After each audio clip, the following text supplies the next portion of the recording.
There are many real-world diseases that have a fictional take in the A Song of Ice and Fire novels. We see plagues and pandemics in the books that were not as heavily emphasized in the show as they probably should have been, and adds yet another layer to this ever denser story. Through some heavy research on some of George R. R. Martin's take on these diseases, I have uncovered a ticking time bomb right under our noses. We were given a hint to this disease on the show, but I think George has a far more devastating plan for humanity in the books, and it won't simply be some magical ice zombies. We will start this project with examining one disease and its variables from A Song of Ice and Fire, and how they parallel a real-world disease that has plagued societies and even claimed royalty for thousands of years. We know how much George loves his contrast, so let's take a look at how he will utilize biological warfare in a very Lovecraftian take on magic versus disease. The implications of this won't simply be life and death. We will see disfigurement and prolonged agony, a long night. Smallpox is a horrible illness that has plagued many cultures for thousands of years, even dating back to ancient Egypt. It leaves its victims scarred and disfigured, often blind with lingering respiratory issues. There are two forms of smallpox: variola minor, which is slower acting, more discreet scarring, and a less than 1% death rate. Variola major was more acute and severe, highly contagious with fever, rash, and a high death rate.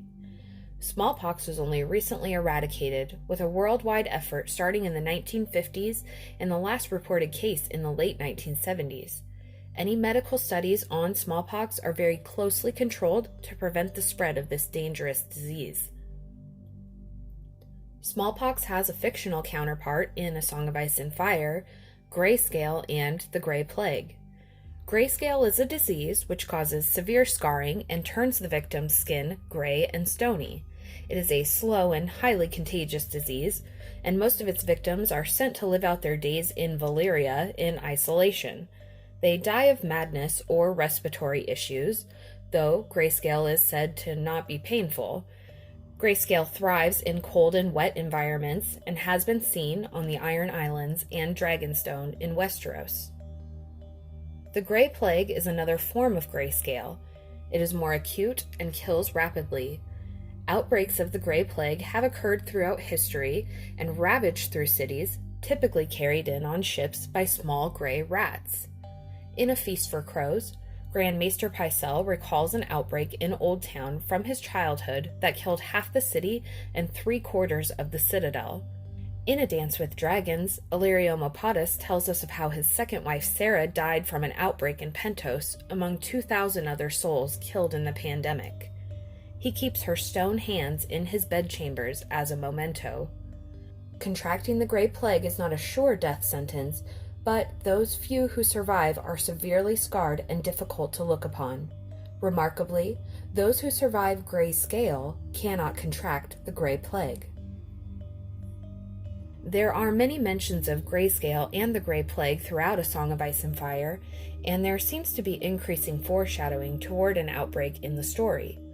Currently, there is an outbreak going on in Yi Ti, as mentioned in the Queenmaker chapter. As we have seen many times throughout the history of the world, events occurring in Essos, particularly Yi Ti and the Far East, almost mirror events that later occur in Westeros. Consider the First Long Night, the Five Forts, the Bloodstone Emperor, and Azor Ahai. We look to those events for clues to the coming Long Night all the time. So, the Gray Plague outbreak going on over there is not just passing news to ignore. The Gray Plague originated along the Rhoynar. In the days of Old Valyria, there were also kings and queens along the Rhoynish River. Most famously, we know of Queen Nymeria and her 10,000 ships. They left the Rhoyne to avoid the oncoming war from the Valyrian dragon lords who were conquering all over Essos.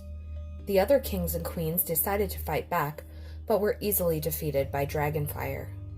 Prince Garin was taken prisoner and hung in a cage, forced to watch the enslavement and death of his people. He called a curse from Mother Rhoyne upon the Valyrians, and that night the waters of the river rose up and a dense fog fell, and the dragon lords rapidly began to die of grayscale. There are many who believe the mysterious shrouded lord is Prince Garin, haunting the Rhoynar. This time Duck laughed, and Halden said, "What a droll little fellow you are, Iolo. They say that the shrouded lord will grant a boon to any man who can make him laugh. Perhaps his gray grace will choose you to ornament his stony court." Duck glanced at his companion uneasily. "It's not good to jape of that one, not when we're so near the Rhoyne. He hears." The Shrouded Lord is a legendary figure from Essos who is said to spread the Grey Plague through his grey kiss. There are many variations on his story, kind of like a boogeyman. All of this information seems random, but there is one thing we can definitely draw from this. There is some serious Night's King, Night's Queen, and other symbolism going on with the Grey Plague and the Shrouded Lord. "The Shrouded Lord has ruled these mists since Garen's day," said Yandri. "Some say that he himself is Garen, risen from his watery grave." "The dead do not rise," insisted Halden Halfmaester, "and no man lives 1,000 years. Yes, there is a Shrouded Lord. There have been a score of them. When one dies, another takes his place. This one is a corsair from the Basilisk Islands who believed the Rhoyne would offer richer pickings than the Summer Sea." "Aye, I've heard that too," said Duck, "but there's another tale I like better. The one that says he's not like the other stonemen, that he started as a statue till a gray woman came out of the fog and kissed him with lips as cold as ice." Currently in the story, there are 2 characters that we know of that have grayscale that are in Westeros. Princess Shireen Baratheon at the Wall and Jon Connington invading with Fagon, aka Prince Aegon Targaryen, and currently at Griffin's Roost. Jon Connington was infected by grayscale while saving Tyrion from the River Rhoyne when they were attacked by stonemen. He has been keeping his infection a secret to not delay Fagon's invasion and cleaning it with wine rather than vinegar as to not raise suspicions.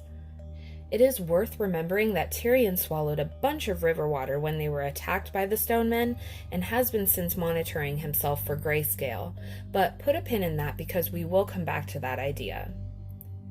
Shireen's grayscale is cured, but the wildlings, especially Val, the wildling princess, believe her disease is just sleeping and is incredibly dangerous. It is not always mortal in children. North of the Wall it is. Hemlock is a sure cure, but a pillow or blade will work as well. If I had given birth to that poor child, I would have given her the gift of mercy long ago. Currently in the books, Stannis has headed to Winterfell for the Battle of Ice and left Shireen, Queen Selyse, and Melisandre at the Wall with a handful of men to defend them. Jon has now been murdered for the Watch. Those women are not safe. The Wildlings and the Night's Watch are at each other's throats without Jon there to keep the peace. At least one of Stannis' men, Sir Patrick, was killed by One, and all-out chaos is about to break loose at the Wall. "She seems a sweet girl. You cannot know." "I can. You know nothing, Jon Snow." Val seized his arm. "I want the monster out of there, him and his wet nurses. You cannot leave them in that same tower as the dead girl." Jon shook her hand away. "She is not dead." Val is a beautiful and fearless and convincing wildling princess. But the idea of being in close proximity to the Grey Death, as it is called north of the Wall, is absolutely terrifying. She believes Shireen should be killed as a mercy. She wants her nephew, / Gilly's baby, out of that tower and away from Shireen. With Jon being dead, all-out chaos breaking loose at the Wall, and a real shortage of personal protection, Stannis' women seem screwed. Melisandre has one hope, to choose the winning side. It seems very likely that the scene of Shireen being burned will come to fruition. But what could the side effects of burning a grayscale victim be? Sure, you may get the old, only death can pay for life. So we get Jon's resurrection, with Princess Shireen and her king's blood being sacrificed to resurrect the prince that was promised, Jon Snow, to defend us all from the oncoming long night. Sounds like the perfect hero's journey, D&D's wet dream. Or, in a far more George R.R. Martin-esque biological war campaign that has been heavily foreshadowed for 5 books, burning a grayscale victim releases the Grey Plague, a rapid release of death upon an army of people who who are not only at the wall, but on the south side of it. This sounds like the start of a Grey Plague outbreak. If you're looking for a happy ending, you haven't been paying attention. The girl. I must find the girl again. The gray girl on the dying horse. Jon Snow would expect that of her, and soon. It would not be enough to say the girl was fleeing. He would want more. He would want the when and where, and she did not have that for him. She had seen the girl only once, a girl as gray as ash, and even as I watched, she crumbled and blew away. Melisandre had a vision in the flames of this girl in gray who crumbled and blew away in the wind. We all believed her to be Arya, fleeing to the wall, or even Jane Poole, who is posing as fake Arya in Winterfell. Even in Season 8 of Game of Thrones, there was a brief chance to see this prophecy coming into fruition, but perhaps it was never about Arya. What if it was about Shireen, a girl as gray as ash, burning and blowing away in the winds of winter, bringing a gray plague upon the land? I believe we will see Val play a huge part in Shireen being burned. Val and Jon are close, and Val has grown very close with Ghost as well. She found the direwolf beyond the wall when seeking out Tormund and his people, and Ghost has been drawn to her since. The running theory in the fandom is that when Jon was killed by the Night's Watch, he warged into Ghost, and his spirit lives in his direwolf until he is resurrected. Considering how connected Val is to both Jon and Ghost, she seems like the likely person to recognize this and advocate for his resurrection by Melisandre. Melisandre knows the power of Kingsblood, and she knows there is power in Jon Snow. Whether by force or will, Melisandre will do her duty and perform the ritual, which will involve the sacrifice of Princess Shireen. This may have major implications for Jon as well, being resurrected with the power of King's blood, but releasing a plague in the process. Does this make him the new Shrouded Lord? Does this have echoes of the Night King? We have yet to meet a Night King figure like we had in the show, but interestingly, there are hints to the Shrouded Lord taking this role, and hints to Jon being the Shrouded Lord. There are even parallels of the Shrouded Lord to the crypts of Winterfell. The Shrouded Lord is a gray stony statue, similar to the dead Kings of Winter in the crypts with their stone statues. The Shrouded Lord is associated with water, and what is ice but frozen water? He led the way between the pillars, and Robert followed wordlessly, shivering in the subterranean chill. It was always cold down here. Their footsteps rang off the stones and echoed in the vault overhead as they walked among the dead of House Stark. The lords of Winterfell watched them pass. Their likenesses were carved into the stones that sealed the tombs. In long rows they sat, blind eyes staring out into eternal darkness, while great stone direwolves curled around their feet. The shifting shadows made the stone figures seem to stir as the living passed by. By ancient custom, an iron longsword had been laid across the lap of each of those who had been Lord of Winterfell to keep the vengeful spirits in their crypts. The oldest had long ago rusted away to nothing, leaving only a few red stains where the metal had rested on stone. Ned wondered if that meant those ghosts were free to roam the castle now. He hoped not. The first lords of Winterfell had been men hard as the land they'd ruled.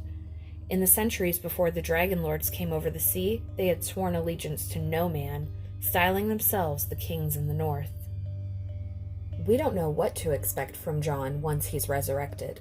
We've seen varying results of resurrection, from Lady Stoneheart to Beric Dondarrion to Sir Robert Strong. In the show, Jon was pretty much himself when he was resurrected, which seems highly unlikely. If Jon Snow awakes as we know him, a gray plague would be his worst nightmare to come back to. But what can we expect if he takes on the role of an undead, shrouded lord? We will march into the sea and out again. Under the waves we will ride seahorses, and mermaids will blow seashells to announce our coming. Oh, oh, oh. They all laughed. Even Queen Selyse allowed herself a thin smile. Jon was less amused. I will not ask my men to do what I would not do myself. I mean to lead the ranging. And, as described before, Would this make Val a Night's Queen figure? Will she return Jon to life with an icy kiss after Shireen is sacrificed? Val is probably the closest anyone has come to making Jon laugh, other than Sam, who is in the South. Will Val be granted a boon for this? Val is heavily mentioned with air, cold breath, and free air, which seems to be perfectly mingled for the plague to come. A woman was his downfall, a woman glimpsed from atop the wall, with skin as white as the moon and eyes like blue stars. Fearing nothing, he chased her and caught her and loved her, though her skin was cold as ice. And when he gave his seed to her, he gave his soul as well. He brought her back to the night fort and proclaimed her a queen and himself her king, and with strange sorceries he bound his sworn brothers to his will. For 13 years they had ruled, Night's king and his corpse queen, till finally the Stark of Winterfell and Joramun of the Wildlings had joined to free the Watch from bondage. After his fall, when it was found that he had been sacrificing to the others, all records of the Night's King had been destroyed and his very name forbidden. Finally, we must ask ourselves, if this plague cannot be contained, how far and fast will it spread? Historically, the Vale of Arryn and Dorne have remained safe by closing their passes during pandemics, and it has been a successful measure. They staved off the shivers and the great spring sickness. However, if the Grey Plague is carried by fog, mist, and wind, the Vale may not be the safest place. One of our favorite Stark characters is in hiding in the windy, wintry mountain refuge, and we will take a look at how the plague will affect beautiful Sansa in the next video. In this coming series, we will examine each of the Stark children and how they can harness the power of winter, as well as how it will affect those closest to them. The Targaryens may have dragons, but the Starks have a weapon of their own, and winter is coming.